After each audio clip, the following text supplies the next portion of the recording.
दोस्तों, अब हम बात करने वाले हैं हमारे एसएसटी ज्योग्राफी से रिलेटेड जो क्वेश्चन हैं इनके बारे में। ठीक है, तो देख लेते हैं। हमारा पहला क्वेश्चन है, कौन सा कथन सत्य है? वायुदाब के घटने बढ़ने की क्रिया को वायुदाब प्रवणता या वायुदाब उच्चावच कहते हैं। बिल्कुल सही है। तो ये कथन सही है। नेक्स्ट है, वायुदाब के उतार चढ़ाव विषुवत रेखा से ध्रुवों की ओर कम होते हैं। विषु, हाँ बिल्कुल ये भी सही है। तो वायुदाब का उतार चढ़ाव जो होता है वो विषुवत रेखा के पश्चात कर्क और मकर रेखा में सबसे ज्यादा होता है, लेकिन कर्क रेखा मकर के मध्य सबसे ज्यादा होता है, लेकिन ध्रुवों की ओर ये क्या होता जाता है, कम होता जाता है। ये भी सही है। 60 डिग्री अक्षांश के बाद वायुदाब का दैनिक उतार चढ़ाव नहीं देखा जाता। हाँ, तो ये भी सही है। तो राइट आंसर है उपर्युक्त सभी। ठीक है, नेक्स्ट क्वेश्चन पर आते हैं। जेट धाराएं कहां पाई जाती हैं? दोस्तों, जेट पवनें, हमारे जो जेट पवनें होती हैं शोभ मंडल की ऊपरी सीमा में चलती हैं, है ना। तो राइट आंसर हो गया शोभ मंडल की ऊपरी सीमा में। तो ये ध्यान रखना, अच्छा क्वेश्चन है। नेक्स्ट क्वेश्चन पे आते हैं। वायु में नमी की मात्रा मापने के लिए कौन सा उपकरण यूज में लेते हैं? तो सीधा सा बात ये, हाइग्रोमीटर वायु में नमी की उपकरण को मापने के लिए यूज में लिया जाता है, हाइग्रोमीटर। नेक्स्ट है, वायुमंडल के निम्नलिखित में से किस स्तर में निम्नतम तापमान अवलोकित किया जाता है? कहने का मतलब है दोस्तों, इस क्वेश्चन को हम यूं पूछ सकते हैं कि वायुमंडल की सबसे ठंडी परत कौन सी है?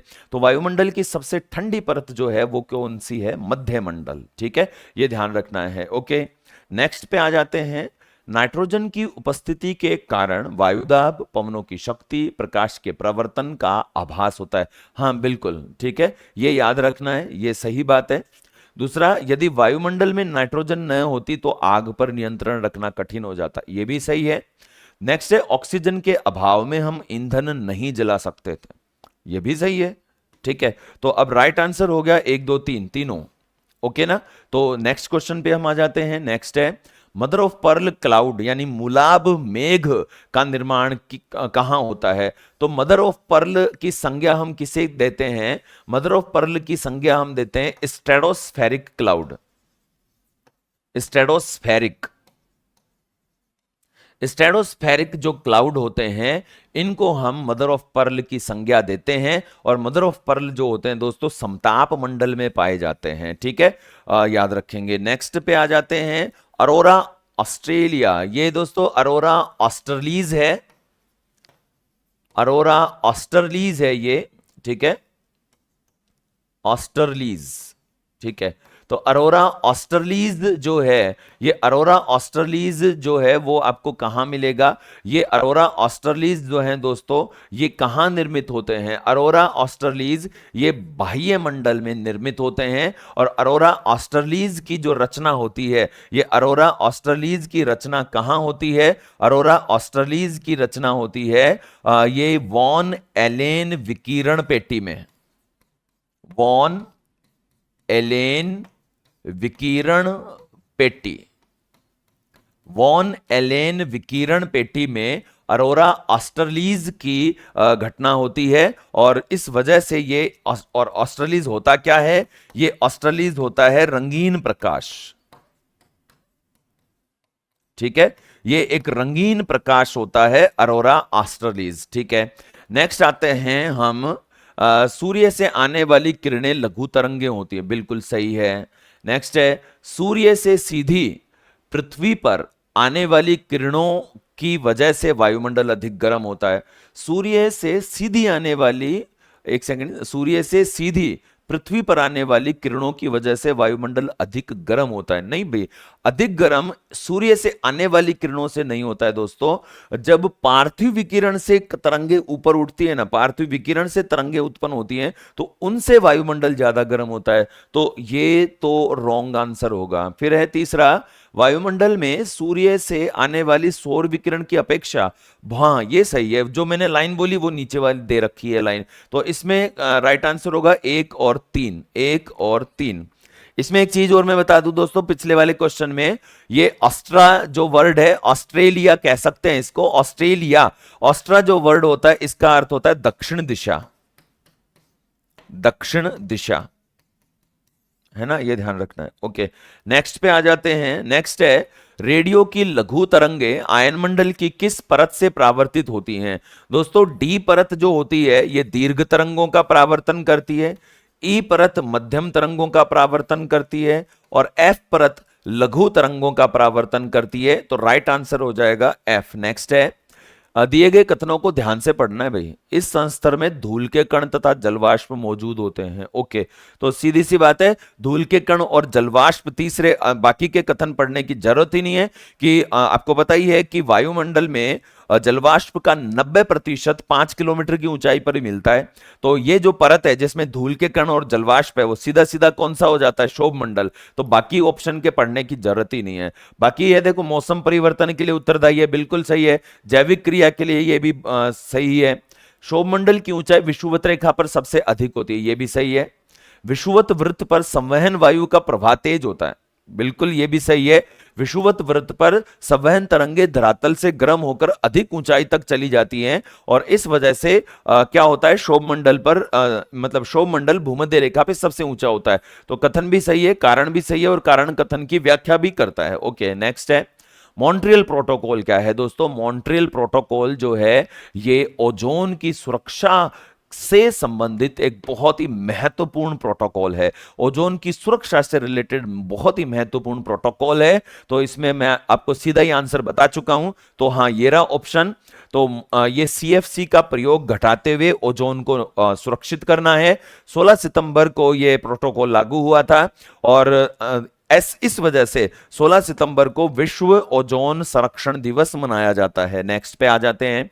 शोभमंडल वायुमंडल का तप्त भाग है, ये सूर्य के निकटतम है, नहीं है, इसमें आवेशित कण नहीं होते हैं, इसमें तो थर्मोस्फेयर में आवेशित कण होते हैं। ये पृथ्वी के पृष्ठ से तप, हाँ ये सही है। पृथ्वी के पृष्ठ का मतलब होता है पार्थिव विकिरण। पार्थिव विकिरण जो होता है, इस पार्थिव विकिरण की वजह से ये तप्त हो जाता है। नेक्स्ट क्वेश्चन आता है, ग्रीन हाउस प्रभाव किसे कहते हैं? अच्छे से ध्यान से पढ़ना पड़ेगा। उष्णकटिबंधीय प्रदेशों में मकानों में प्रदूषण, नहीं ये नहीं होता है। वायुमंडलीय ऑक्सीजन के कारण सौर ऊर्जा का विपाशन, विपाशन क्या होता है? सौर ऊर्जा का विपाशन विस्तार होना, तो ये भी नहीं होता है। दूसरा है, वायुमंडलीय कार्बन डाइऑक्साइड के कारण सौर ऊर्जा का उत्सर्जन, हाँ अंतरिक्ष तक नहीं हो पाता, हाँ ये ठीक है, ये सही आंसर है। वायुमंडलीय कार्बन डाइऑक्साइड के कारण सौर ऊर्जा का उत्सर्जन। सौर ऊर्जा का उत्सर्जन का मतलब है दोस्तों, यहां पे इस क्वेश्चन की लाइन को समझना बहुत जरूरी है। सूर्य से जो किरणें आ रही हैं, ठीक है, वो लघु तरंगों के रूप में आती हैं, ठीक है। इसके पश्चात जब पार्थिव विकिरण से तरंगे उत्पन्न होती हैं, ये वाली पार्थिव विकिरण से जो तरंगे उत्पन्न होती हैं, उनको हमारी जो वायुमंडलीय CO2 परत है वो अंतरिक्ष तक नहीं जाने देती, और इसलिए वायुमंडल क्या हो जाता है? गर्म। और इस स्थिति को हम क्या कहते हैं? वायुमंडलीय ग्रीन हाउस प्रभाव इसे कहते हैं, ठीक है। नेक्स्ट आ जाते हैं, भूमध्य रेखीय क्षेत्रों में गहन वाष्पन के कारण होने वाली वर्षा को क्या कहते हैं? तो ये वर्षा संवहनीय वर्षा कहलाती है, ये ध्यान रखना है, ठीक है। नेक्स्ट पे आते हैं, किसी अर्थव्यवस्था को, दोस्तों तो ये इकोनॉमिक्स के क्वेश्चन आ चुके हैं, तो बाकी अभी जो हमारे सर हैं वो करवाएंगे। तो फ्रेंड्स, थैंक यू। आप सभी का प्रयास ऑनलाइन प्लेटफॉर्म पर हार्दिक स्वागत है। टास्क थर्ड के कुछ इकोनॉमिक्स के क्वेश्चन हैं, उनका सॉल्यूशन लेकर आए हैं। तो देखिए क्वेश्चन नंबर 116, किसी अर्थव्यवस्था के वैश्वीकरण, तो अपना टॉपिक था वैश्वीकरण, क्या कारण है, देखो ये टॉपिक था अपना वैश्वीकरण,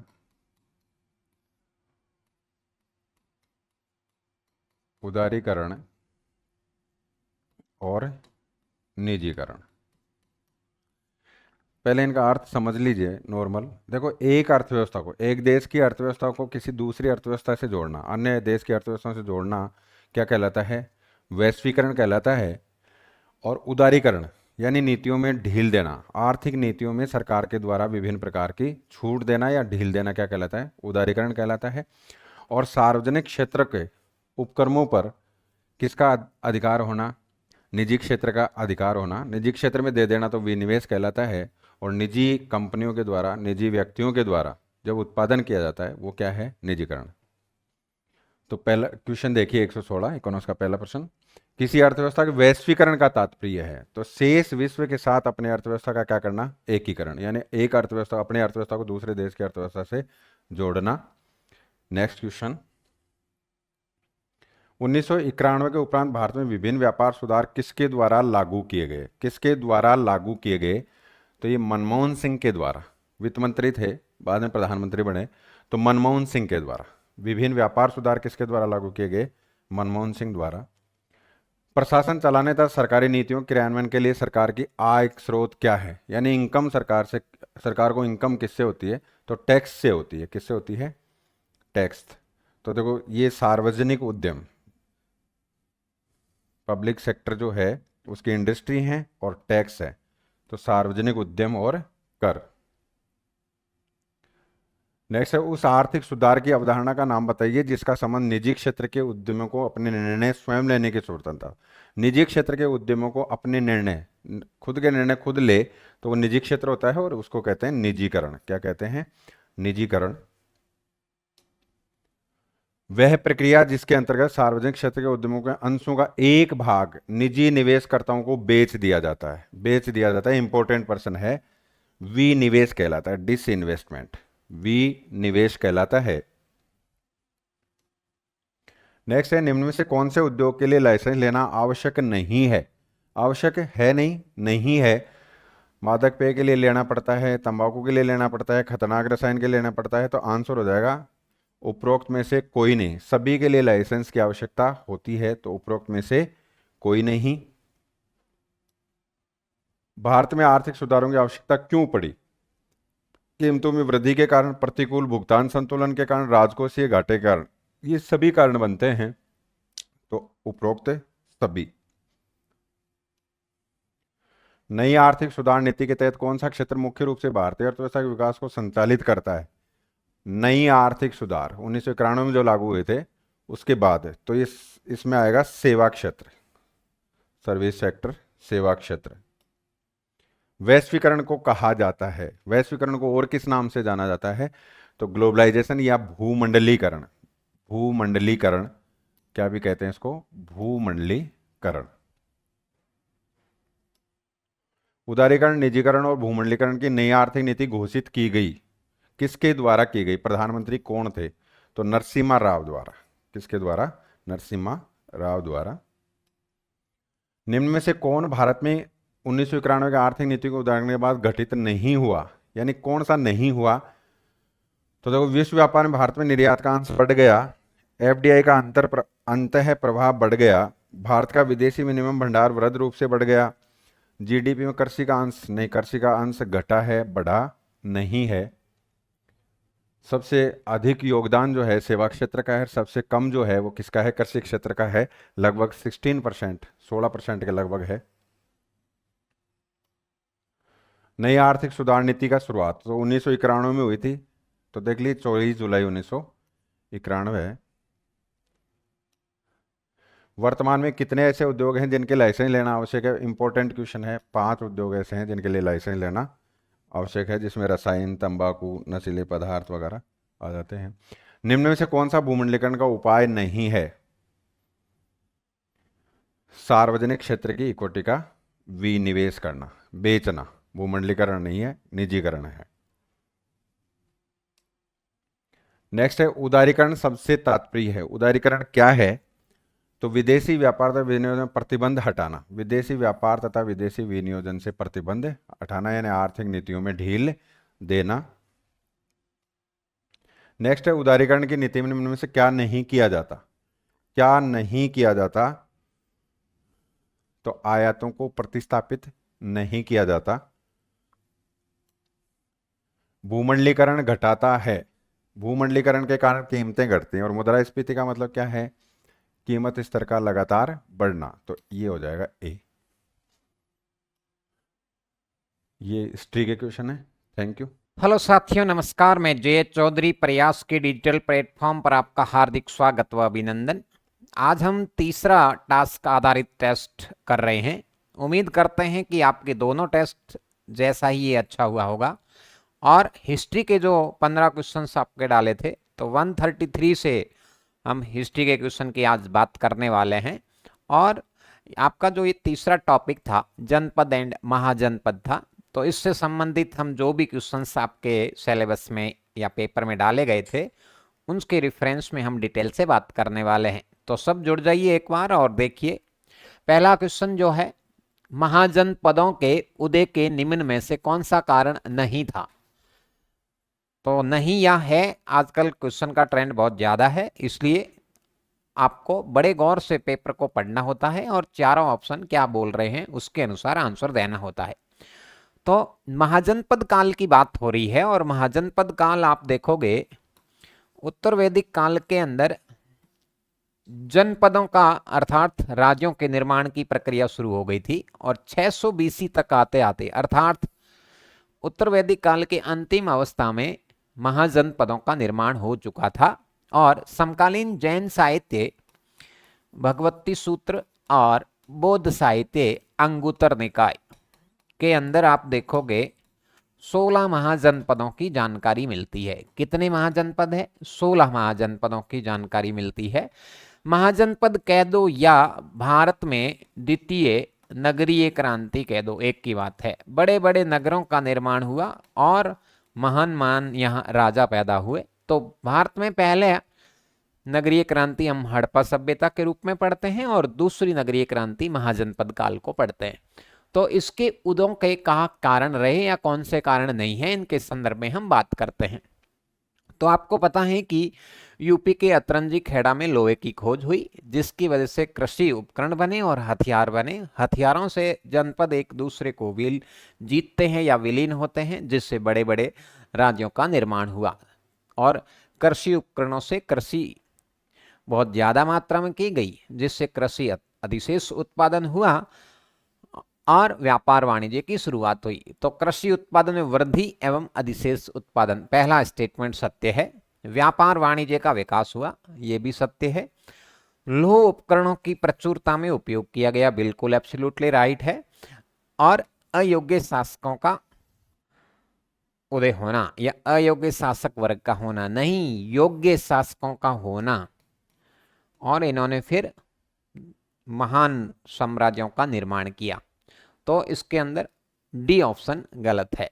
ठीक, इसके अलावा आपसे पूछें कि महाजनपद काल की अन्य विशेषता, तो आहत या पंच स्मारक सिक्कों की शुरुआत हुई भारत में पहली बार। आहत ऑब्लिक पंच स्मारक सिक्कों का प्रचलन हुआ। ठीक है, नेक्स्ट अगला क्वेश्चन देखते हैं। क्वेश्चन नंबर 34 की हम बात करते हैं। 34 question where is? Question number 34 ना होकर 35 दिख रहा है यहाँ पर। तो महाभारत में कुल जनपदों का उल्लेख किया गया है। तो महाभारत के अंदर कुल जनपदों की हम बात करते हैं, तो देखिए थोड़ा ढंग से समझे इसको। जन शब्द ऋग्वेदिक काल में कबीले के लिए प्रयोग किया गया। ऋग्वेद में जन शब्द का उल्लेख कबीले के लिए हुआ है और कबीले की संख्या कितनी बताई है? जन शब्द का उल्लेख 275 बार हुआ है। कितनी बार हुआ है जन शब्द का उल्लेख? 275 बार हुआ है। अर्थात ऋग्वेद में जन शब्द का उल्लेख 275 बार हुआ है। जन का अर्थ होता है कबीला। उत्तर वैदिक काल में जन एक दूसरे में विलीन होकर जनपद बने और महाभारत में जनपदों की संख्या मिलती है 250, जिसके अंदर कुरु और पांचाल जो है वो शक्तिशाली जनपद हुआ करते थे। तो इसका सही आंसर क्या होगा? क्या होगा? 250। ठीक, महाजनपद में कुल महाभारत में कुल जनपदों का उल्लेख 250 है, जबकि आप देखोगे ऋग्वेद के अंदर 275 बार जन शब्द का उल्लेख हुआ है। जबकि 16 महाजनपद अभी अपन ने बात करी कि भगवती सूत्र और अंगुत्तर निकाय में मिलते हैं, जबकि ऋग्वेद के अंदर 200 शब्द या 200 बार किस शब्द का उल्लेख हुआ है? 200 बार आप देखोगे तो अग्नि देवता का उल्लेख हुआ है। किसका? अग्नि का, ऋग्वेद में। नेक्स्ट क्वेश्चन देखिए। अगला क्वेश्चन है, प्रारंभिक उत्तर वैदिक काल में सबसे शक्तिशाली जनपद माने जाते हैं। तो प्रारंभिक उत्तर वैदिक काल मतलब 1000 के बाद वाली अवस्था या 1000 बीसी के बाद जब जनपद बनने की प्रक्रिया शुरू हुई, तो उसके अंदर आप देखोगे कुरु और पांचाल जो है सबसे शक्तिशाली जनपद हुआ करते थे, जो बाद में क्या बने? महाजनपद बने। कुरु जनपद की राजधानी आप देखते हो इंद्रप्रस्थ थी, और पांचाल की 2 राजधानियां आपको दिखाई देती है। कौन सी? एक तो अहिछत्रपुर, तो ये अहिछत्रपुर नागौर वाला नहीं है, ये यूपी का कौन सा डिस्ट्रिक्ट है वर्तमान में? बरेली। और इसकी दूसरी राजधानी हुआ करती थी कांपिल्य, तो कांपिल्य है यूपी का बदायूं डिस्ट्रिक्ट। कौन सा? बदायूं। ठीक है, तो इसका सही आंसर हो गया 3rd। नेक्स्ट अगला क्वेश्चन आप देखिए, निम्न में कौन सा एकमात्र महाजनपद जो पूर्ण रूप से राजस्थान में स्थित था? तो 16 महाजनपदों के अंदर आप देखोगे कि पूर्ण रूप से राजस्थान में कौन सा महाजनपद दिखाई देता है? सिवी। सिवी महाजनपद न होकर क्या था? जनपद था, जो चित्तौड़ के आसपास वाला क्षेत्र है, और सिवी की राजधानी मध्यमिका थी। क्या थी? मध्यमिका थी। तो ये राजस्थान में, लेकिन ये जनपद है न कि महाजनपद। मत्स्य की अगर हम बात करें तो इसका आंसर सही क्या होगा? मत्स्य। मत्स्य महाजनपद की राजधानी थी विराटनगर। कौन सी राजधानी है? विराटनगर है। तो ये उत्तर वैदिक काल के अंतिम अवस्था में राजस्थान के अंदर पूर्ण रूपेण विकसित महाजनपद था, और ये जयपुर के आसपास वाला क्षेत्र है, जयपुर, बहरोड, कोटपुतली, अलवर वाला क्षेत्र जो है। जबकि सूरसेन की अपन बात करते हैं तो सूरसेन की राजधानी मथुरा हुआ करती थी, तो ये राजस्थान और यूपी का पार्ट है, अर्थात कृष्ण का जो क्षेत्र है वो सूरसेन महाजनपद के नाम से जाना जाता था। ठीक, नेक्स्ट अगला क्वेश्चन देखते हैं। अंगुत्तर निकाय में कितने महाजनपदों का उल्लेख हुआ है? तो अंगुत्तर निकाय में 16 महाजनपदों का उल्लेख हुआ है। इनमें सबसे जो शक्तिशाली महाजनपद था वो था कौन सा? मगध। और मगध से ही वास्तविक रूप से भारत के इतिहास की शुरुआत होती है। ठीक, अगर हम 22 की बात करें तो पाणिनि की अष्टाध्यायी में 22 महाजनपदों का उल्लेख हुआ है। ठीक है, तो इसका सही आंसर क्या होगा? अंगुत्तर निकाय में भी 16 है, और जैन ग्रंथ भगवती सूत्र में भी महाजनपदों की संख्या 16 ही मिलती है। नेक्स्ट क्वेश्चन देखिए, निम्न साहित्यिक स्रोतों में 16 महाजनपदों का वर्णन हुआ है। तो इसके अंदर अंगुत्तर निकाय में है 16, और भगवती सूत्र में है 16। ठीक है ना, सिंहली अनुश्रुति और अभिधम पिटक के अंदर महाजनपदों का उल्लेख नहीं मिलता है, तो 1 और 3 जो है इसका सही आंसर है। ठीक है, नेक्स्ट देखिए अगला क्वेश्चन देखो, गोदावरी नदी के तट पर स्थित एकमात्र महाजनपद कौन सा है? तो आपको पता है कि दक्षिण भारत में केवल एकमात्र महाजनपद था, जिसको अपन किस नाम से पढ़ते हैं? अस्मक के नाम से पढ़ते हैं। और इसकी जो राजधानी थी, इसकी राजधानी थी पोतन या पोटली। क्या थी? पोतन या पोटली थी, जो गोदावरी नदी के तट पर स्थित अंगुत्तर निकाय के अनुसार दक्षिण भारत का एकमात्र महाजनपद था। वत्स इसकी राजधानी कौशाम्बी है, वर्तमान का यूपी का प्रयागराज और गोंडा डिस्ट्रिक्ट के आसपास वाला जो क्षेत्र है वो वत्स राज्य हुआ करता था। अंग ये पूर्व दिशा का अंतिम महाजनपद था। इसकी राजधानी चंपा थी, जो चंपा नदी के किनारे विकसित होने के कारण नाम पड़ा। और ये वर्तमान में बिहार का कौन सा डिस्ट्रिक्ट भागलपुर और मुंगेर जो है वो अंग महाजनपद के नाम से जाना जाता था, जबकि सूरसेन आप लोगों को पता है कि इसकी राजधानी मथुरा होती थी और ये राजस्थान और यूपी का पोर्शन हुआ करता था। ठीक है, अगला क्वेश्चन देखते हैं। निम्न में असत्य है, एक तरफ राजधानियां दे रखी है, दूसरी तरफ वो राजधानी कौन से महाजनपद की है। ठीक है, तो इसमें कौन सी राजधानी सही नहीं है। तो देखिए, अभी अपन ने बात करी है कि चंपा राजधानी अंग राज्य की है, कौशल की राजधानी श्रावस्ती है, तो ये भी सत्य है। कौशाम्बी वत्स की राजधानी है, तो ये भी सत्य है। मथुरा ये गलत है, मथुरा खुद एक राजधानी है जो सूरसेन की है, और कुरु की राजधानी आपको बताया था कि कुरु की राजधानी दिल्ली वाला क्षेत्र है, अर्थात इंद्रप्रस्थ। तो ये पहला ही ऑप्शन जो है वो गलत है। ठीक है, नेक्स्ट देखिए। मगध महाजनपद की राजधानी पाटलिपुत्र किस नदी के संगम पर उदयन के द्वारा स्थापित की गई। बहुत अच्छा क्वेश्चन है, स्मार्ट क्वेश्चन कह सकते हैं उसको, आने लायक क्वेश्चन है। मगध महाजनपद सभी 16 महाजनपदों में सबसे शक्तिशाली हुआ करता था और मगध की 3 राजधानियां थी, ग्रीवरज, राजगृह और तीसरी कौन सी है, पाटलिपुत्रा। तो पाटलिपुत्रा का निर्माण कह दो या स्थापना किसने करवाई थी, हर्यक वंश के शासक उदयन के द्वारा। कौन सा वंश है, हर्यक वंश, जो मगध का पहला वास्तविक वंश माना जाता है। उदयन के द्वारा कौन सी नदियों के संगम पर या कौन सी नदियों के किनारे, तो गंगा और सोन नदियों के संगम पर मगध महाजनपद का राजधानी जो है पाटलिपुत्र वो उदयन के द्वारा स्थापित किया गया था। वर्तमान का Patna that is called Pataliputra.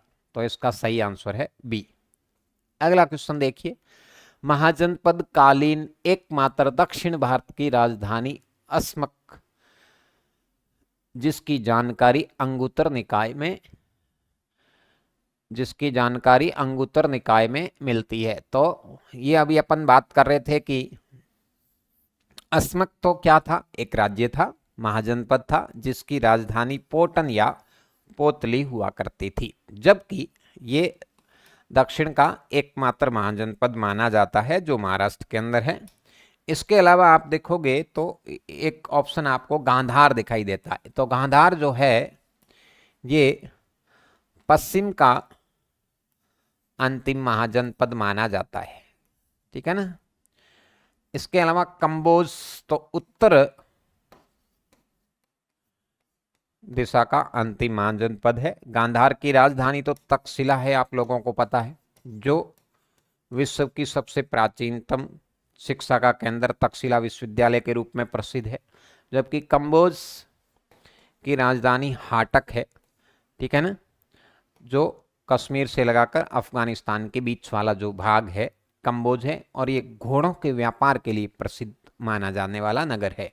हाटक को हम दूसरा नाम राजपुर के नाम से भी पुकारते हैं। किस नाम से, राजपुर के नाम से। ठीक है, तो इसका सही आंसर क्या होगा, पोटन या पोटली। ठीक है ना, बी आंसर इसका सही है। नेक्स्ट देखिए अगला क्वेश्चन। निम्न में से किस जन का उल्लेख ऋग्वेद में किया गया है जो कालांतर में राजस्थान का महाजनपद के रूप में विकसित हुआ। तो निम्न में से किस जन का उल्लेख, मतलब ऋग्वेद की बात हो रही है कि ऋग्वेद में आर्य कबीलों को जन कहते थे। तो ऐसा कौन सा जन है जिसका उल्लेख ऋग्वेद में किया गया है और जो कालांतर में जाकर ये एक विकसित महाजनपद के रूप में हुआ। तो अभी अपन बात कर रहे थे, ये मत्स्य महाजनपद है। कौन सा महाजनपद है भाई, मत्स्य महाजनपद है, जो ऋग्वेद के अंदर जन के रूप में उल्लेख हुआ, जो कालांतर में जनपद और महाजनपद बना और पूर्ण रूप से राजस्थान का एकमात्र ये महाजनपद माना जाता है। ठीक है, सूरसेन आपको पता ही है। सिवी और योधे जो है ये जन है, मतलब जनपद है, छोटे राज्य कह सकते हो। तो सिवी मेवाड़ के आसपास वाला चित्तौड़ का क्षेत्र है। मध्यमिका इसकी राजधानी है और योधय प्रदेश जो है गंगानगर हनुमानगढ़ वाला क्षेत्र माना जाता है। नेक्स्ट क्वेश्चन देखिए, किस मगध सम्राट ने अंग को जीतकर अपने साम्राज्य में मिलाया? तो अंग जो है बिहार का भागलपुर और मुंगेर डिस्ट्रिक्ट है। इसको जीतने वाला कौन सा शासक है? इसको जीतने वाला बिंबिसार था। किसने जीता? बिंबिसार ने जीता। बिंबिसार ने इसको जीतकर अंग साम्राज्य के अंदर शामिल कर दिया। कालांतर में फिर अजातशत्रु हर्यक वंश का महान शासक बना, जो अपने पिता बिंबिसार की हत्या करने के बाद विशाल साम्राज्य की स्थापना की और आसपास के सभी जनपदों को इसने जीता, जिसमें रथमूसल और शिलाकंटक नामक 2 हथियारों का या उपकरणों का खोज किया और युद्धों में इसका प्रयोग किया। जबकि अजातशत्रु की हत्या किसने की थी? उसके ही पुत्र उदयन के द्वारा, और उदयन ने मगध की राजधानी पाटलिपुत्रा को बनाया। नेक्स्ट क्वेश्चन देखिए, प्रारंभिक मगध साम्राज्य के बारे में कौन सा कथन सही नहीं है? तो प्रारंभिक मगध साम्राज्य की अगर हम बात करते हैं तो पुराणों के अनुसार इसकी स्थापना वृहदत्त ने की। ये बिल्कुल सत्य कथन है। वृहदत्त इसका प्रथम शासक माना जाता है और इसी के नाम पर वृहदत्त वंश मगध का पहला माना जाता है। महापद्म नंद ने इसका सर्वाधिक विस्तार किया।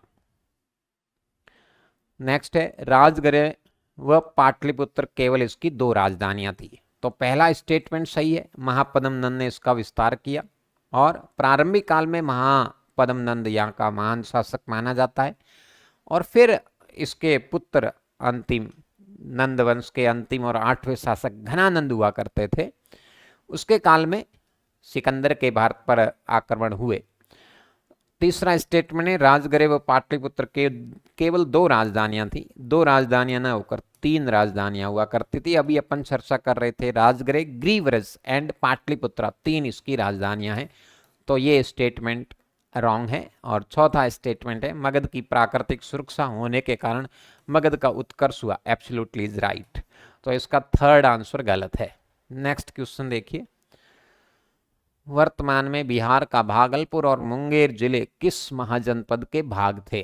तो अवंती आप देखोगे ये तो पश्चिमी मालवा वाला क्षेत्र है, उज्जैन के आसपास वाला भाग। तो इसकी राजधानी 2 हुआ करती थी, उज्जैन कह दो या उज्जैनी कह दो। दूसरी राजधानी थी महिष्मती। आपने जो बाहुबली वाली मूवी देखी है वो इसी जगह की है, ठीक है। चेदी ये बुंदेलखंड वाला इलाका है। इसकी राजधानी सुक्तिमती मानी जाती है, सुक्तिमती। जबकि अंग जो है ये बिहार का भागलपुर और मुंगेर डिस्ट्रिक्ट है। तो इसका सही आंसर ये हो गया। कौशल की राजधानी श्रावस्ती हुआ करती थी, अर्थात ये अयोध्या का क्षेत्र। इसको सहित मयत या साकेत भी कहा जाता है। नेक्स्ट क्वेश्चन देखिए, निम्न में से विश्व की प्रथम लोकतंत्रात्मक राजधानी कौन सी है? तो देखो ये बहुत स्मार्ट क्वेश्चन है। 16 महाजनपद आप देखते हो अंगुत्तर निकाय के अनुसार। तो 16 में से 14 जो थे कैसे थे? राजतंत्रात्मक शासन व्यवस्था वाले थे। जबकि 2 महाजनपद जो थे वो डेमोक्रेटिक थे, गणतंत्रात्मक शासन व्यवस्था यहाँ पर थी, जिसके अंदर एक था वज्जी संघ और दूसरा था मल्ल संघ। यहाँ पर जनता के द्वारा राजा का निर्वाचन किया जाता था और राजा पर जनता का नियंत्रण हुआ करता था। तो वज्जी की राजधानी वैशाली। तो विश्व की प्राचीनतम राजधानी जो डेमोक्रेटिक के रूप में थी वो वैशाली थी, अर्थात वज्जी संघ जो है ये विश्व का पहला लोकतंत्र राज्य हुआ करता था। और मल्ल की 2 राजधानियां हैं, एक तो थी पावा और दूसरा थी कुशीनगर, ठीक है। तो यहाँ पर 2 गणों का शासन चलता है और यहाँ वज्जी के अंदर 8 गण थे। इस प्रकार से अंगुत्तर निकाय के अंदर टोटल 16 तो महाजनपद है और 10 गण थे। तो इसका सही आंसर क्या हो गया भाई कि विश्व की पहली राजधानी हुआ करती है कौन सी? वैशाली। कौन सी है? वैशाली है। तो ये आज के हमारे हिस्ट्री के जो क्वेश्चंस थे उसका आंसर है। उम्मीद करता हूँ बहुत अच्छा हुआ होगा पेपर और सभी क्वेश्चन आपके अकॉर्डिंग टू सिलेबस रहे। धन्यवाद। चालू है। नमस्कार, प्रयास के ऑनलाइन डिजिटल प्लेटफॉर्म पे आपका स्वागत है। और आज अपना वो पेपर सॉल्यूशन का जो सेगमेंट है उसमें एक बार फिर हम आपके सामने उपस्थित हैं। उससे पहले आप स्क्रीन पे एक आपके लिए स्पेशल प्रोग्राम शुरू किया प्रयास ने DLP के नाम से, यानी डिस्टेंस लर्निंग प्रोग्राम। और इसके जो बैचेज हैं, जैसा कि आपने 5-6 दिन पहले पूरा अनाउंसमेंट सुना था कि जो बच्चे हैं वो यहाँ आके स्टडी नहीं कर सकते, उनके लिए भी प्रयास हमेशा समर्पित रहा है कि उनकी भी समस्याओं का निराकरण करते हुए एक इस तरह का प्रोग्राम चलाया जाए जिससे क्या हो कि घर बैठ के भी बच्चा पढ़ाई कर सके। तो इस तरह के बैचेज जो हैं वो 5 सितंबर से शिक्षक दिवस के दिन से प्रारंभ होने वाले हैं, ठीक है। और इसकी खास बातें क्या होंगी ये आप देखिए कि सिलेबस का जो हर टॉपिक है उसका डीपली एनालिसिस किया जाएगा, यानी गहन विश्लेषण होगा। जो भी क्लासें होंगी उनकी नोट्स की आपको PDF उपलब्ध करवाई जाएगी। साथ में रेगुलर डाउट सेशन, यानी क्लास में नोट्स के बाद में जो भी आपका डाउट होता है उसको भी यहाँ पर सॉल्व करवाया जाएगा। इसके बाद समय समय पे आपको मोटिवेशनल और गाइडेंस सेमिनार के द्वारा हमारे जो व्याख्याता हैं, प्रवक्ता हैं, उनके द्वारा आपको प्रोत्साहन मिलेगा। जो हमारे सब्जेक्ट एक्सपर्ट हैं उनकी लगातार ऑनलाइन क्लासेस होंगी और 3 तरह के टेस्ट आपको इसमें उपलब्ध करवाए जा रहे हैं। देखिए, एक तो आपका टॉपिक वाइज टेस्ट है, वो आपको इस प्रोग्राम में मिलेगा। एक आपका फाउंडेशन टेस्ट है, वो आपको मिलेगा। और एक जो टास्क बेस्ड टेस्ट सीरीज हमने स्टार्ट कर रखी है, वो 3 तरह की इसमें आपको टेस्ट सीरीज उपलब्ध रहेंगी। तो इस तरह के जो फीचर्स हैं वो आपको RS के पुलिस सब इंस्पेक्टर के प्लस आपके ग्रेड 1st, 2nd, 3rd के तीनों तरह के आपके जो कोर्स हैं उनमें वीडियो CT फाउंडेशन होगा, पटवार होगा और SSC, रेलवे या बैंक के जो कोर्स हैं उनमें सब में ये आपको उपलब्ध रहेगा, ठीक है। तो आप इस प्रयास के जो हमने प्रयास किया है आपके लिए घर बैठे, उसका आप फ़ायदा उठा सकते हैं। और 5 तारीख से पहले अपना रजिस्ट्रेशन करवा लीजिए। और 5 से ये बैच जो है शिक्षक दिवस के उपलक्ष्य में ये बैच स्टार्ट होने जा रहे हैं, ठीक है। अब जो कि अपना टेस्ट पेपर था उसका सॉल्यूशन, तो उसको शुरू करते हैं। 3rd टेस्ट में SST का जो पोर्शन है उसमें पॉलिटिकल साइंस वाला पोर्शन है, उसमें आपके 20 प्रश्न हैं, उनका सॉल्यूशन करते हैं और जो भी आपका डाउट रहा है उसको क्लियर करने का प्रयास करते हैं। चलिए आगे चल के देखते हैं। देखिए, पहले प्रश्न से स्टार्ट करो। प्रश्न नंबर कौन सा है? 81 में क्या है? किस वर्ष भारत के संविधान में यह अंतर स्थापित किया गया कि राज्य आर्थिक या अन्य नियोक्ताओं, यानी कोई भी डिस्क्वालिफिकेशन है के कारण किसी नागरिक को निशुल्क विधिक सहायता सुनिश्चित करेगा। कौन सी सहायता कर रहा है? निशुल्क विधिक सहायता उपलब्ध करवाई जाएगी। अब आप इसको खुद देखो, ये जो क्योंकि ये नीति निर्देशक तत्व, हमने इस बात को स्टडी किया था। किसमें किया था? राज्य नीति के निर्देशक तत्वों में, ठीक है। अब निर्देशक तत्वों में कहाँ हमने इसको डिस्कस किया था? तो हमने इसमें एक आर्टिकल पढ़ा था 39 फर्स्ट, और 39 फर्स्ट में हमने डिस्कस किया था कि निशुल्क और उचित विधिक सहायता उपलब्ध करवाई जाएगी। अब ये कह रहा है कि ये क्योंकि ये मूल संविधान का हिस्सा नहीं था तो इसको हमने बाद में अंतर स्थापित किया था। तो कब किया था? तो इसको हमने स्थापित करने के लिए संविधान में एक अमेंडमेंट किया था। कौन सा? 42वां संविधान संशोधन। और क्योंकि आपको पता है कि 42वां संविधान संशोधन, जिसको हम लघु संविधान कहते हैं, वो संशोधन कब पारित हुआ था? 1976। तो अब आपको इसके हिसाब से उत्तर ढूंढना है कि किस वर्ष इस व्यवस्था को अंतर स्थापित किया गया। तो 42वां संशोधन कब होता है? 1976 में। तो इसका राइट आंसर क्या हो जाएगा? 1976 में हमने इस व्यवस्था को स्थापित किया था। नेक्स्ट देखिए, भारत में न्यायपालिका का कार्यपालिका से पृथक्करण, separation of judiciary from executive. कार्यपालिका और न्यायपालिका पृथक पृथक रहेंगी, एक दूसरे के मामले में हस्तक्षेप नहीं करेंगी, ठीक है। ये एक तरह से नियंत्रण और संतुलन का जो चेक और बैलेंस की थ्योरी है उसके ऊपर आधारित है। और इसका मैंने आपको बताया था कि संविधान के भाग 4 में अनुच्छेद जो आपका 50 है, अब 4 में क्या है? तो 4 में DPSP है, नीति निर्देशक तत्व है। और अनुच्छेद 50 में ये लिखा हुआ है कि कार्यपालिका से न्यायपालिका का क्या रहेगा, पृथक्करण रहेगा। ठीक है, तो इसका ये कह रहा है कि ये पृथक्करण किससे व्यादेशित है, किस में इसका उल्लेख है, तो किस में हो गया, राज्य की नीति के निर्देशक तत्वों में इसका समावेश किया गया है। तो इसका राइट आंसर क्या हो जाएगा, बी हो जाएगा। नेक्स्ट प्रश्न देखो, भारत के संविधान में वर्णित निर्देशक तत्वों का सुमेलित युग्म कौन सा है, यानी कौन सा है जो बिल्कुल करेक्ट है, सुमेलित हो रहा है, यानी एक तरफ आर्टिकलों का उल्लेख है, एक तरफ व्यवस्थाओं का उल्लेख है। देखिए, समान न्याय और निशुल्क विधिक सहायता, ये मैंने अभी आपको बताया कि इसका उल्लेख जो है वो कौन से में है, 39(1) में। इसका मतलब ये तो सही पेड़ नहीं बन रहा। कृषि और पशुपालन का संगठन, ठीक है, कृषि और पशुपालन का संगठन है, उसका उल्लेख 48 में है कि राज्य कृषि और पशुपालन को आधुनिक तथा वैज्ञानिक बनाने का प्रयास करेगा, तो ये भी प्रॉपर नहीं हो पा रहा है। ग्राम पंचायतों का गठन, यानी गांधी का जो सत्ता के विकेंद्रीकरण का सपना था, उसका उल्लेख कौन से आर्टिकल में होता है, अनुच्छेद 40 में होता है, तो ये भी प्रॉपर नहीं है। तो 3 अगर गलत हो गए तो चौथा हमें लगभग सही मिल जाएगा। पुरुष और स्त्री दोनों का समान कार्य के लिए समान वेतन, ये 39 और 39 में भी कहां पर है, घ में अंतर स्थापित। ठीक है, तो इसका राइट आंसर हो गया कि कौन सा भारतीय जो निर्देशक तत्व हैं उनमें से कौन सा जो पेयर है वो बिल्कुल प्रॉपर है, करेक्ट है। तो हमने चारों डिस्कस कर लिए हैं, चारों का उल्लेख कहाँ है वो मैंने आपको बता दिया है। 3 ऑप्शन गलत है और डी ऑप्शन आपका इसमें सही आ रहा है। अगला देखिए, राज्य के नीति निर्देशित सिद्धांतों को भारतीय संविधान में शामिल किए जाने का उद्देश्य क्या है। ठीक, अब सबसे बड़ा जो उद्देश्य ये है, तो देखो, राजनीतिक प्रजातंत्र यानी राजनीतिक लोकतंत्र को स्थापित करने का जो दायित्व है वो कौन से भाग में है, भाग 3, मौलिक अधिकार। मौलिक अधिकार राजनीतिक लोकतंत्र के प्रतीक होते हैं, तो इसका मतलब ये तो नहीं है। सामाजिक प्रजातंत्र को स्थापित करना, गांधीवादी प्रजातंत्र को स्थापित करना और सामाजिक और आर्थिक प्रजा, देखिए ये प्रॉपर है। ये शुरुआत में हमने डिस्कस किया था कि भाग 4 है वो सामाजिक और आर्थिक लोकतंत्र का प्रतीक होता है। उल्टा प्रश्न भी आता है कि सामाजिक और आर्थिक लोकतंत्र का प्रतीक संविधान का कौन सा भाग है, तो इसका राइट आंसर क्या होगा कि निर्देशक तत्वों के माध्यम से राज्य सामाजिक और आर्थिक लोकतंत्र को स्थापित करने का प्रयास करेगा। ठीक है, लगभग यहां तक पूरे क्लियर है। नेक्स्ट प्रश्न देखो, यहां एक बार फिर पूछा है कि कौन सा जोड़ा है, वो पिछली बार हमने देखा कौन सा सुमेलित है, यहां पूछ रहा है कौन सा बेमेल है।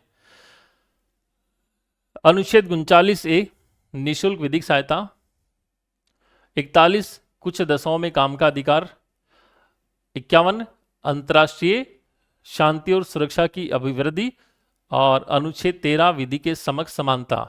तो ये तो देखो भाग किसका हिस्सा हो गया, भाग 3 का हिस्सा हो गया। ठीक है, और विधि के समक्ष समानता के लिए आर्टिकल कौन सा आता है, 14 आता है, पहला मौलिक अधिकार समानता का अधिकार। तो ये ऊपर वाले तीनों हैं ये प्रॉपर हैं बिल्कुल, क्योंकि ये तो 3 बार हम पहले डिस्कस कर चुके हैं। निःशुल्क विधिक सहायता 42वें संशोधन द्वारा जोड़ा गया। 41 में लिखा होता है राज्य काम, शिक्षा, बेकारी, बुढ़ापा, बीमारी और अन्य जो अभाव है उसमें लोक सहायता प्रदान करेगा। और विदेश नीति के तत्व हैं यानी अंतर्राष्ट्रीय शांति और सुरक्षा की अभिवृद्धि वाला है वो कौन सा है, तो ये तीनों बिल्कुल ठीक है। बेमेल कौन सा हो रहा है, बेमेल हो रहा है 13 के बजाय अगर 14 होता तो फिर चारों सम्मिलित हो सकते थे। ठीक है, तो राइट आंसर कौन सा हो गया, डी हो गया। नेक्स्ट देखो, राज्य नीति के निर्देशक तत्वों में से कौन सा तत्व किसी संशोधन से पहले संविधान में मूलतः विद्यमान है, यानी इनमें से 3 ऐसे तत्व हैं जिनको हमने बाद में जोड़ा है। ठीक है, और एक जो है वो मूल रूप से संविधान में विद्यमान था, निःशुल्क विधिक सहायता। ठीक है, ये हमने बार बार डिस्कस किया है, लगातार शायद चौथा 5वां प्रश्न उसमें डिस्कस कर रहे हैं, ये हमने बाद में जोड़ा है। ठीक है, काम की न्यायसंगत और मानवोचित दशा, वनों की रक्षा, वन्य जीव संरक्षण तथा वनों की रक्षा, ये हमने जोड़ रखा है कहां पर, 48 में जोड़ रहा है। ठीक है, समान अवसर के आधार पर न्याय, तो समान अवसर की वही बात है कि 39 वाली, लेकिन काम की न्यायसंगत दशा और मानवोचित दशा तथा प्रसूति सहायता, इसका जो उल्लेख है वो संविधान के कौन से आर्टिकल में है, 42 में है, और ये मूल रूप से स्थापित है। प्रश्न क्या रहा है, निर्देशक तत्वों में से कौन सा तत्व किसी संशोधन से पहले संविधान में मूलतः विद्यमान था, तो मूल रूप से यही मौजूद था कि काम की न्यायसंगत और मानवोचित दशा प्रत्येक नागरिक को उपलब्ध करवाना राज्य का क्या होगा, एक तरह से सलाह दी गई थी। ठीक है, नेक्स्ट देखिए, संविधान सभा में ये किसने कहा कि राज्य के निर्देशक तत्व केवल भक्ति भावना है, ये एक कथन था और डिस्कशन में था कि ये कथन किसने कहा था, और भक्ति भावना की तरह हम कह सकते हैं कि मैंने आपको शुरू में कहा था कि निर्देशक तत्व और मौलिक अधिकार, क्योंकि अब मौलिक अधिकार एक तरह से हमें क्या उपलब्ध करवा रहे हैं, ये तो गारंटी दे रहे हैं कि इस तरह की व्यवस्था संविधान में लागू है और अगर आपके अधिकारों का कहीं हनन होता है तो आप कोर्ट में जाके अपील कर सकते हैं। लेकिन मैंने इनके लिए बार बार आपको कहा है कि ये जो है वो राष्ट्र के जो निर्माता थे, जो संविधान के निर्माता थे, उन्होंने एक तय किया था। क्या तय किया था कि भविष्य का हमारा सपना है कि राज्य जब नीतियों का निर्माण करे तो कम से कम जो आर्टिकल 38 से लेकर 51 तक जो नीतियों का वर्णन किया गया है उनके बारे में लागू करने का प्रयास करे। तो केवल भक्ति भावना के बारे में केटी शाह ने कहा कि ये तो केवल भक्ति भावना की दृष्टि से दिखाई देते हैं। नेक्स्ट देखिए 88 है, भारत के संविधान के अनुच्छेद 41 में कुछ मामलों में लोक सहायता के संदर्भ में निम्नांकित में से किस शब्दावली का उल्लेख नहीं किया गया है। अब 41 में क्या लिखा हुआ है, 41 में लिखा हुआ है राज्य, काम, शिक्षा, बेकारी, बुढ़ापा, बीमारी तथा निःशक्तता व अन्य अभाव की दशाओं में, अन्य अभाव की दशाओं में क्या करेगा, लोक सहायता उपलब्ध करवाएगा। ठीक है, और एक तरह से देखें तो आर्टिकल 41 है वो पूरी तरह से कॉन्सेप्ट पे बेस है। कौन सा? Welfare state. कौन से राज्य की अवधारणा पूरी कर रहा है? कल्याणकारी राज्य। अब आपके सामने उत्तर अपने आप आ जाएगा। क्या कह रहा है? बीमारी, बिल्कुल बीमारी का उल्लेख है। बेकारी, बेकारी का उल्लेख है। बुढ़ापा, बुढ़ापे का उल्लेख है। चिकित्सा सहायता, इसका उल्लेख नहीं है, इस शब्दावली का प्रयोग वो नहीं कर रहा है। ठीक है, तो पूरा आर्टिकल देखेंगे तो अपने आप इसका उत्तर बिल्कुल आपके सामने आ रहे हैं। आगे देखो, शब्दावली देश की रक्षा करें और आह्वान किए जाने पर राष्ट्र की सेवा करें का उल्लेख भारत के संविधान के निम्न से किस अनुच्छेद में दिखाई दे रहा है? यह मौलिक कर्तव्य का भाग है और जो आपका चौथा मौलिक कर्तव्य है 51 क में घ, उसमें कहा गया है कि राष्ट्र की रक्षा करें और आह्वान किए जाने पर, जब आपको आवश्यकता हो देश के, तो आह्वान किए जाने पर राष्ट्र की क्या करें? सेवा करें। ठीक है, तो ये बिल्कुल सिंपल सा है। आपको जो 11 मौलिक कर्तव्य हैं उनमें से चौथा मौलिक कर्तव्य ये दिखाई देता है। आगे देखो, मौलिक कर्तव्यों को सिखाने संबंधी सुझावों को क्रियान्वित करने वाली समिति के अध्यक्ष, तो सर्वोच्च न्यायालय के पूर्व मुख्य न्यायाधीश से जगदीश शरण वर्मा। कौन थे? Justice JS Verma.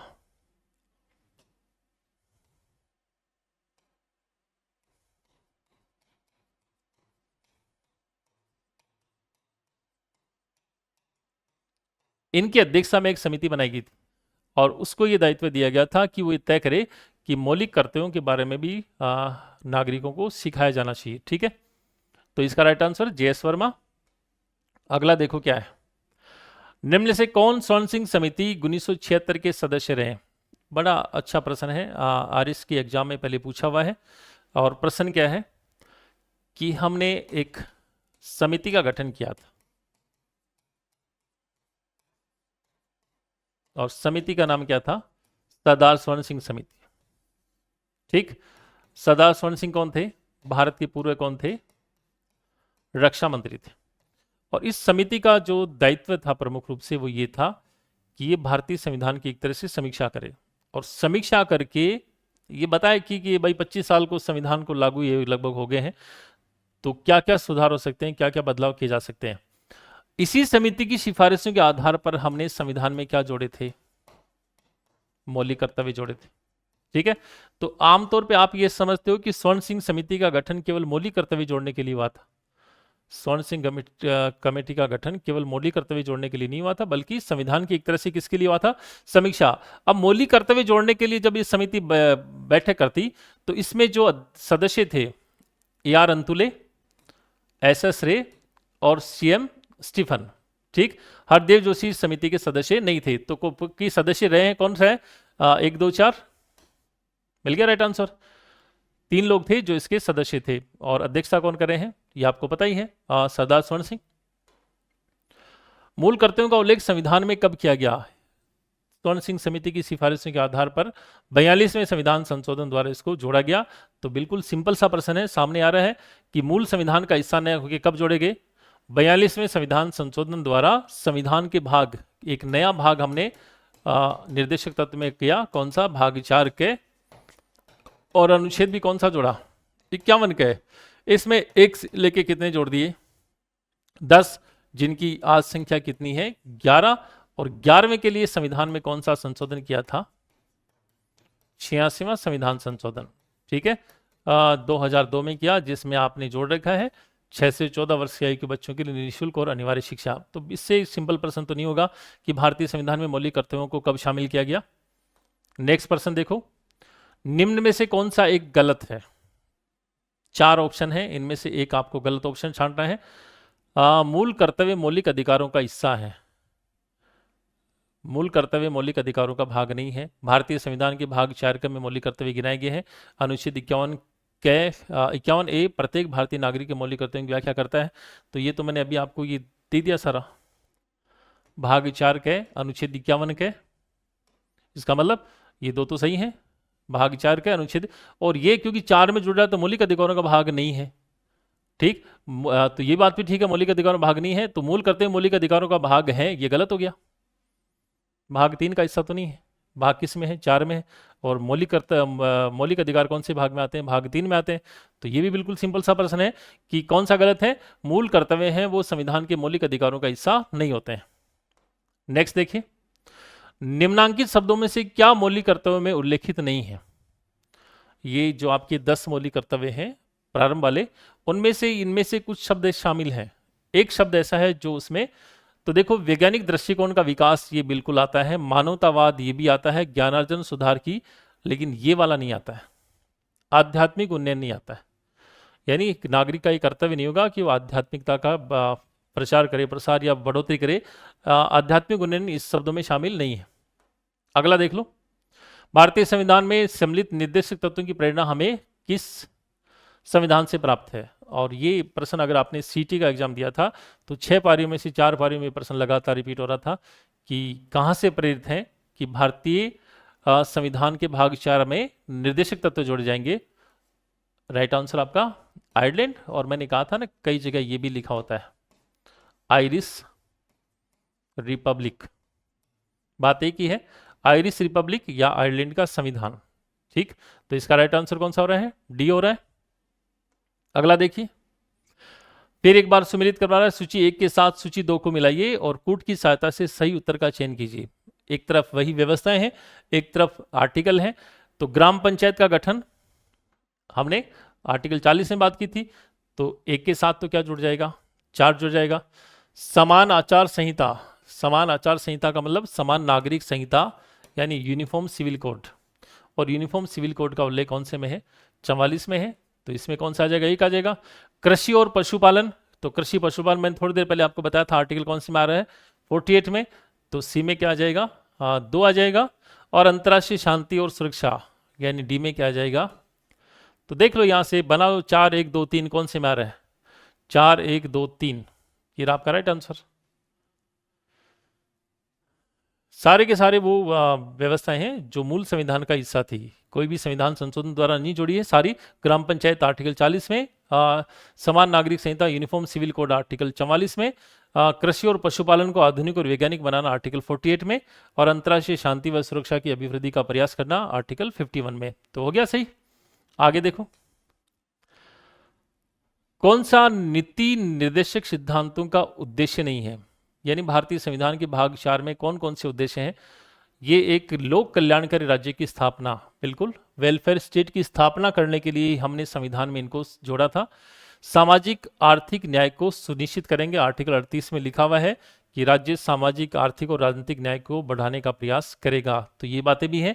एक धार्मिक राज्य की स्थापना और एक धर्मनिरपेक्ष, ये उद्देश्य नहीं हो, क्योंकि भारत तो है ही कैसा, भारत तो एक धर्मनिरपेक्ष है। तो धार्मिक राज्य की स्थापना करने का उद्देश्य निर्देशक तत्वों का नहीं होता है। चलिए नेक्स्ट देखो, पुरुषों और स्त्रियों दोनों का समान कार्य के लिए समान वेतन हो। इस प्रश्न का उत्तर आप दे सकते हो क्योंकि मैं इसका उत्तर पहले बता चुका हूं आपको। एक जगह फिर पहले आया था, सुमेलित करना, और 39 घ में था। 39 में जो 5 निर्देशक तत्वों के अनुसरणीय तत्व शामिल किए गए हैं, उसमें घ में ये था पुरुष और स्त्री को समान कार्य के लिए समान वेतन उपलब्ध करवाना। और ये एक तरह से प्रतीक है किसका, ये सेकंड ग्रेड में पूछा प्रश्न भी है कि आर्थिक समानता को स्थापित करने वाला निर्देशक तत्व है। तो आर्थिक समानता है, अगर पुरुष और स्त्री को समान कार्य के लिए समान वेतन मिलेगा तो आर्थिक बराबरी होगी। ठीक है, तो ये आपका सी ऑप्शन। भारतीय संविधान के अंतर्गत निम्न से कौन सा मौलिक कर्तव्य नहीं है? आम चुनाव में मतदान करना मौलिक कर्तव्य नहीं होता है, हो गया सही है। वैज्ञानिक दृष्टिकोण की भावना का विकास करना, बिल्कुल, ये अभी शब्द आया था। सार्वजनिक संपत्ति की सुरक्षा करना, संविधान का पालन और उसके आदर्शों का सम्मान करना, ये तीनों के तीनों मौलिक कर्तव्य के रूप में शामिल किए गए हैं। चुनाव में वोटिंग करना ये कोई अनिवार्यता नहीं है, ये हमारा कोई कर्तव्य नहीं होता है। चलिए लास्ट प्रश्न देखिए आपका। भारत के संविधान के अनुच्छेद 51 के उपबंधों के तहत प्रयुक्त परिरक्षण शब्द किससे संबंधित है? सामसिक सांस्कृतिक गौरवशाली परंपरा से, सार्वजनिक संपत्ति से। परिरक्षण जो सांस्कृतिक गौरवशाली परंपराएं हैं उनको बचा के रखना है। राइट आंसर क्या है? सामसिक संस्कृति की गौरवशाली परंपरा से जो रिलेटेड है कौन सा शब्द है? परिरक्षण। ठीक, तो ये आपका एसएससी का पेपर सॉल्यूशन जिसमें पॉलिटिकल साइंस के 20% थे। और एक बार फिर मैं आपको याद दिला रहा हूं कि 5 सितंबर 2025 शिक्षक दिवस के उपलक्ष्य में डिस्टेंस लर्निंग प्रोग्राम है वो प्रयास शुरू करने जा रहा है। और ये सुविधा उन बच्चों के लिए है जो ऑफलाइन आके यहाँ स्टडी नहीं कर सकते, तो घर बैठे भी वो इस प्रोग्राम के माध्यम से स्टडी कर सकते हैं। और इसके जो बैचेज हैं वो 5 तारीख से शुरू होने वाले हैं।